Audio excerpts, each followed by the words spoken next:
arqueología tiene muchos enigmas pendientes, hechos que no encajan en los esquemas cronológicos o culturales, restos que evidencian una técnica muy superior a la que correspondería a esa época y a ese lugar, y testimonios de lo que según algunos sería la relación entre el hombre antiguo y alguna cultura procedente del espacio exterior. En Perú hay uno de esos enigmas, tan célebre ya como la Gran Pirámide o las ruinas de Baalbek. Me refiero, claro está, a las pistas de Nazca, conocidas por muchos de ustedes, pero de constante actualidad, como corresponde a una incógnita que aún no ha sido desvelada. Ahí están, tan familiares y tan desconocidas, dibujando su absurda geometría sobre la pampa colorada, yendo de ninguna parte a ningún sitio, cruzándose en cualquier dirección. Carreteras imposibles que nadie utilizó jamás, terminando bruscamente o perdiéndose en la lejana bruma como si nunca acabaran. Tan simples, tan esquemáticas y tan desconcertantes.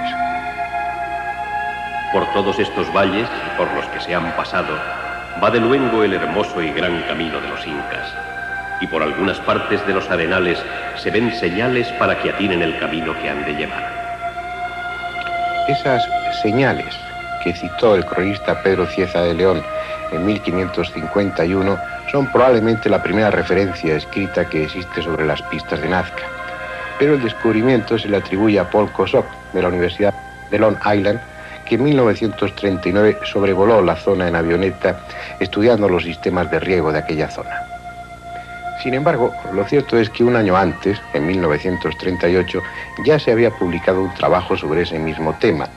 En él, su autor, Toribio Mejía Xespe, de la Universidad Nacional de San Marcos, también citaba las líneas de Nazca que él había visto desde un cerro, dejando claro ya que no se trataba de un sistema de regadío, sino que probablemente eran parte de un culto ya desaparecido.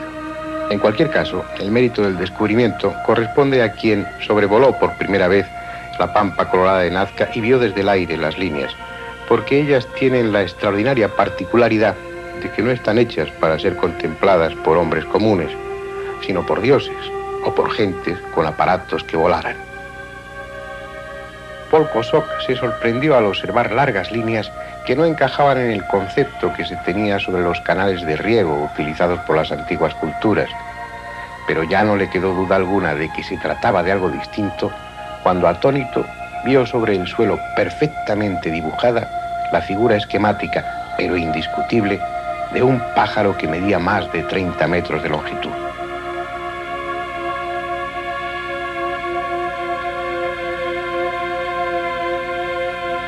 Las líneas y dibujos de Nazca acababan de salir del olvido. Allí, sobrevoladas desde entonces miles de veces, abiertas a cualquier especulación porque a nada se parecen, están lo que en lenguaje técnico se llaman geoglifos y que algún romántico comparó con pistas de aterrizaje.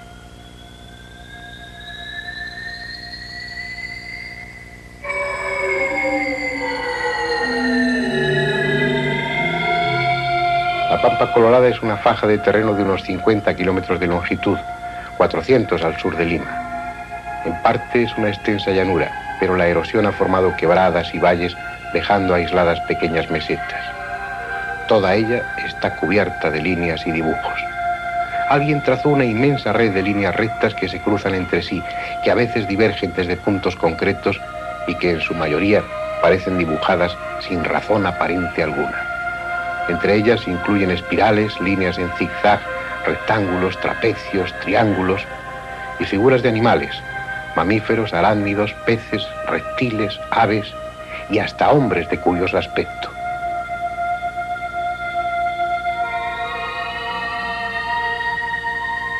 Un caos de figuras y líneas trazadas en diferentes épocas, unas superpuestas sobre otras, a veces casi irreconocibles.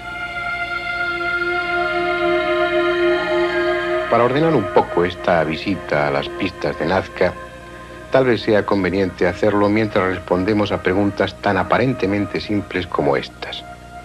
¿Quiénes lo hicieron? ¿Cuándo? ¿Cómo? ¿Y para qué? El quiénes y el cuándo creo que pueden responderse al mismo tiempo. Los métodos para datar las líneas y dibujos de Nazca han de ser forzosamente indirectos, ya que el carbono 14 solo sirve cuando hay restos orgánicos. Sobre la Pampa Colorada se han encontrado abundantes restos de vasijas, probablemente de visitantes ocasionales o de cuadrillas de trabajadores. Esos restos de cerámica eran en un 85% de la cultura nazca, entre el 200 y el 600 de nuestra era. Además, se halló un trozo de estaca de madera que en su momento estuvo clavada al final de una de las líneas. El método del carbono 14 aplicado sobre ella permitió saber que el árbol del que procedía la estaca fue cortado en el año 525, con un margen de error de más o menos 80 años.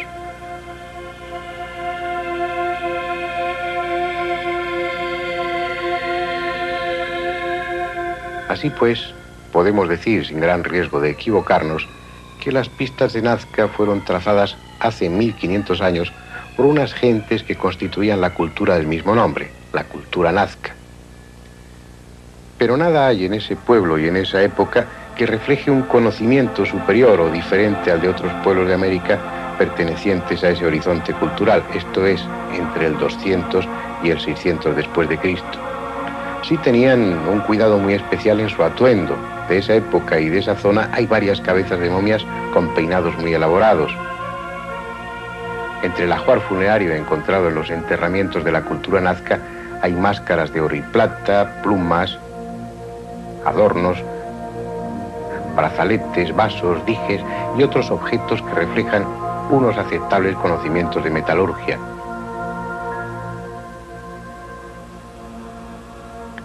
Sus momias en poco se diferencian de las de otras culturas vecinas, como Paracas o Ica, el mismo tratamiento elemental, favorecido por la porosidad del suelo y la extrema sequedad del ambiente. Su cerámica, una de las más bellas de esa zona del Perú, por sus estilizadas formas y su ornamentación, sirve también para poner al descubierto que eran bastante primitivos en algunos aspectos, puesto que no tenían reparo alguno en adornar sus cinturones o sus chozas con las cabezas momificadas de sus enemigos vencidos.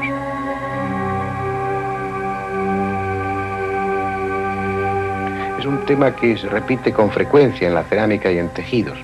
Son las célebres cabezas trofeo, abundantes en las vitrinas de los museos, y una cabal representación de una forma de lucha primitiva y cruel en la que ni siquiera puede descartarse que en algunos momentos se diesen casos de antropofagia ceremonial.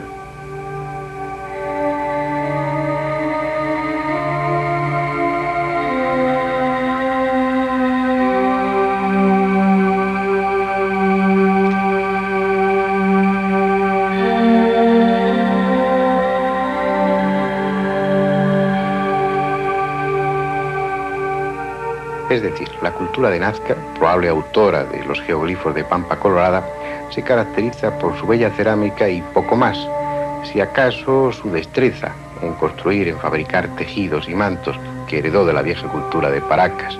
Pero no hay nada especial, nada que justifique esa afición insólita a trazar líneas y dibujos colosales sobre el suelo para que solo los pájaros disfruten de su contemplación.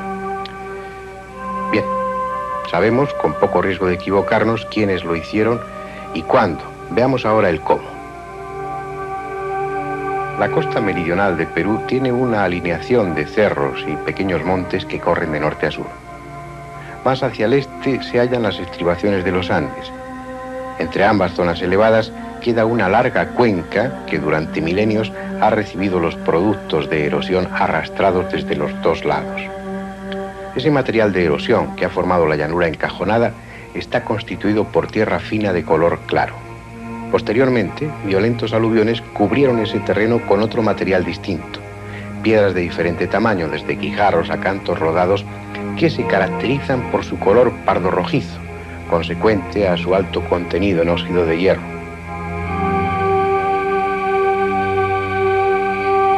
Líneas y dibujos fueron trazados utilizando el simple método de quitar los guijarros y piedras superficiales de color oscuro y dejar al descubierto la tierra de debajo, de color mucho más claro.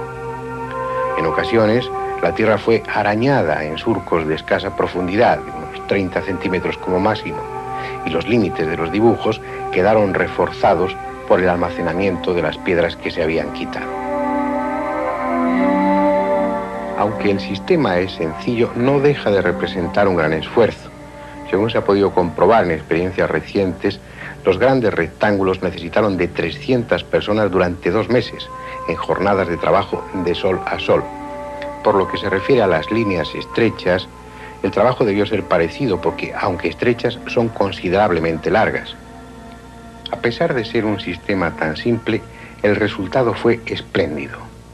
Los modernos teodolitos han permitido comprobar que la desviación en esas larguísimas líneas rectas es menor de 2 metros por kilómetro, es decir, un error del 2 por 1000.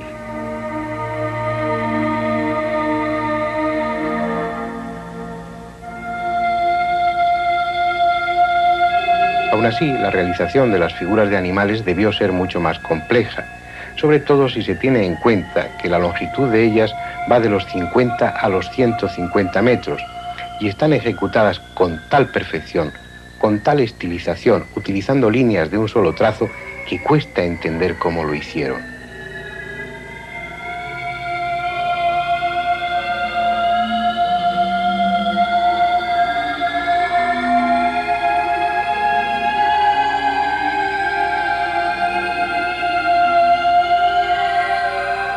No pocos investigadores han asegurado que la única forma posible es que alguien dirigiera desde el aire el trabajo, alguien situado en un aparato volador, en un globo, por ejemplo.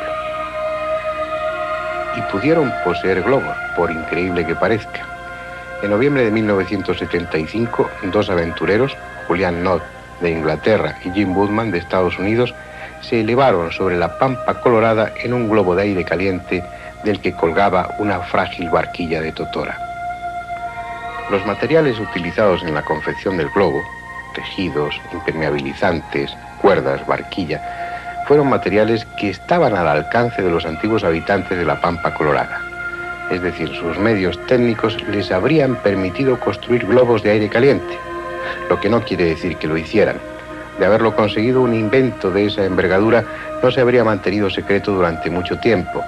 Las antiguas culturas de Perú serían ahora conocidas como las culturas de los globos de aire caliente, que habrían aparecido representados profusamente en cerámica, en tejidos o en pinturas.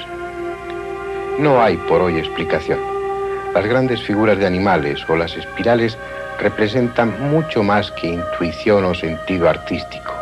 Reflejan una técnica y nada primitiva.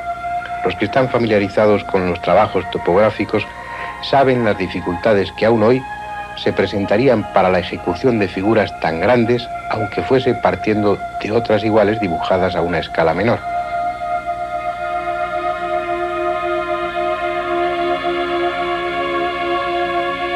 Bien, respecto a quienes lo hicieron y cuándo, podemos responder con relativa seguridad, pero el cómo ya plantea más problemas.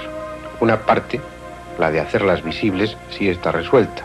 Ya recuerdan, quitar los guijarros superficiales de color oscuro y dejar al descubierto la parte inferior que es de color más claro.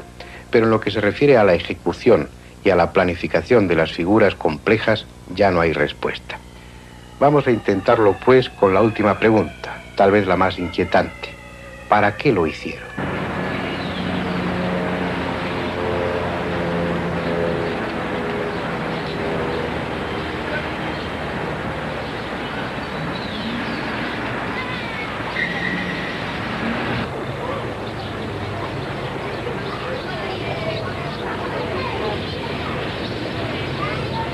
Lo lógico es trasladar esa pregunta a quien mejor puede responderla, la alemana Maria Ritchie, que lleva alrededor de 40 años estudiando el tema. 40 años en los que ha hecho de todo, desde barrer las pistas con un gran escobón hasta conseguir que el gobierno peruano protegiese ese valiosísimo testimonio del pasado. 40 años midiendo, dibujando y recorriendo cada centímetro cuadrado de la Pampa Colorada. María, ¿cuántos años investigando la Pampa de Nazca? En 47 comencé. Y hace algunos años tenía que dejar porque mi vista se perdió. María, en todos estos años se siente usted cada vez más firme en la hipótesis astronómica. Sí. Y Y sucesora Félix también tiene la misma idea, que estamos en el camino que corresponde a la verdad. Eso quiere decir que las líneas señalarían el orto o el ocaso del Sol, de la Luna o de algunos otros cuerpos celestes, ¿no? Sabemos que los incas, por ejemplo, tenían mucho conocimiento de la órbita de la Tierra alrededor del Sol y de la Luna también. La comprobación está en Garcilaso de la Vega, que ha explicado la razón para la cual los incas han ido al Ecuador. Ellos querían ver el sol en el cenit en el día del equinoccio, es decir, el día que el sol pasa del norte al sur o del sur al norte. Hay otra consecuencia de su investigación, a mi juicio muy importante, estuvimos hablando hace años de ello, era el que utilizaban una unidad de medida que usted había conseguido determinar, ¿recuerda?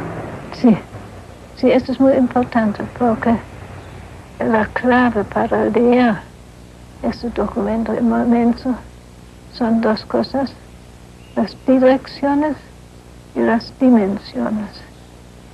Para poder dibujar las figuras era necesario este conocimiento, porque cómo podían haber producido estas formas tan perfectas y artísticas que evocan la admiración de todos los círculos artísticos por sus buenas proporciones.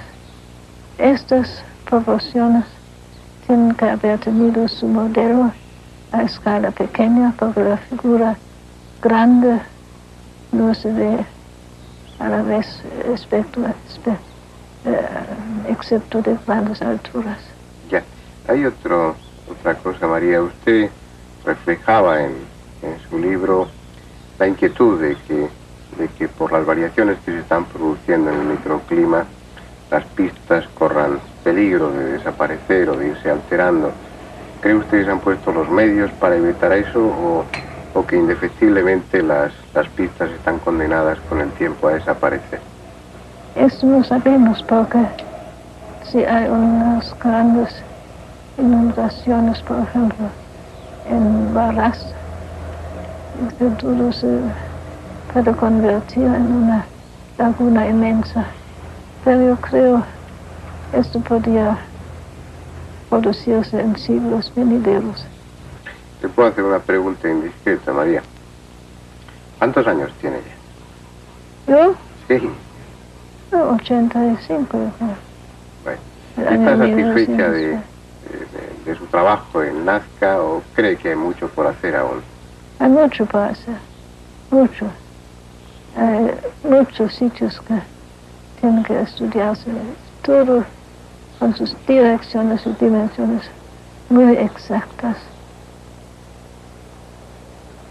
Así pues, según María Reiche, la Pampa Colorada de Nazca sirvió de observatorio astronómico, con sus inevitables connotaciones religiosas y agrícolas, durante un periodo muy largo de tiempo, aproximadamente unos 2000 años. Eso justificaría la abundancia de correcciones y por lo tanto de líneas. Pero a pesar de la aparente verosimilitud de esa hipótesis astronómica, las modernas técnicas han venido a demostrar que esa no fue su función. Por otra parte, el conjunto de todas ellas forma un auténtico caos en el que resulta imposible determinar cuál o cuáles eran los lugares en los que debía situarse el hipotético astrónomo. Eso sin tener en cuenta que Nazca, por las frecuentes nubes y brumas, no es un lugar idóneo para observaciones astronómicas. Y además, que las líneas, las pistas, no son un sistema adecuado de observación por una razón muy simple, y es que por la noche no son visibles. Si María Reiche, después de tantos años de investigación, no ha resuelto el problema, es muy difícil que los investigadores ocasionales tengan mejor suerte. Aún así, vamos a conocer las hipótesis de algunos de ellos. Tal vez la más sugestiva sea la de von Däniken, quien afirma que las pistas de Nazca fueron precisamente eso, pistas de aterrizaje para naves de procedencia extraterrestre. Después, cuando esos visitantes exóticos se fueron, los habitantes de la Pampa imitaron su proceder, trazando más y más pistas con la intención de que aquellos dioses volvieran. No niego la presencia de extraterrestres en el pasado del hombre. Es más, la considero muy probable. Pero dudo que si se produjeron esos aterrizajes que sugiere Däniken, ellos utilizasen naves tan poco sofisticadas como nuestros aviones, que necesitan de largas pistas para despegar o aterrizar. Lo menos que se puede pedir cuando se va a colonizar planetas es poseer naves de despegue y aterrizaje vertical. Además, las mencionadas pistas van siguiendo las incidencias del terreno, están simplemente dibujadas, no se trata de terreno apisonado y llano. Aunque no tan espectaculares como la hipótesis de Däniken, hay otras, aparentemente sesudas, que también resultan increíbles, como la de Breuning, un alemán que da a Nazca la categoría de estadio olímpico. Según él, esas pistas y líneas habrían servido para el entrenamiento y competencia de corredores, los que después serían los célebres chasquis, los correos peruanos del pasado. Entre otras cosas, Breuning no tiene en cuenta que ese entrenamiento a 500 metros de altura y sobre terreno llano no serviría de mucho a los chasquis, que tenían que recorrer los tortuosos caminos incas con frecuencia a 4000 metros de altura. Otros, como William Isbell, sostienen que lo de menos es la función de pistas y dibujos, ya que la única razón para ejecutarlos fue la de controlar la población en épocas de escaso trabajo agrícola, impidiendo con esa empresa gigantesca que los naturales se dedicasen a procrear y hubiese un crecimiento demográfico incontrolado. La última hipótesis es la de un egipcio afincado en Suiza, Henry Sterling, quien en un grueso y bien documentado libro sugiere que esas largas líneas de Nazca servían para tender en ellas los larguísimos hilos con los que se tejieron los mantos de Paracas. Quién sabe, a lo mejor hasta tiene razón. Monumento absurdo o parte de una especie de culto cuya razón ignoramos, lo cierto es que el misterio de los geoglifos de Nazca subsiste y todo parece indicar que aún permanecerá sin desvelar durante mucho tiempo. Bien, de todas las hipótesis expuestas, ustedes pueden elegir aquella que les parezca más verosímil, pero a mi juicio nadie ha dado respuesta a la última pregunta, así que la dejaré flotando en el aire. ¿Para qué lo hicieron?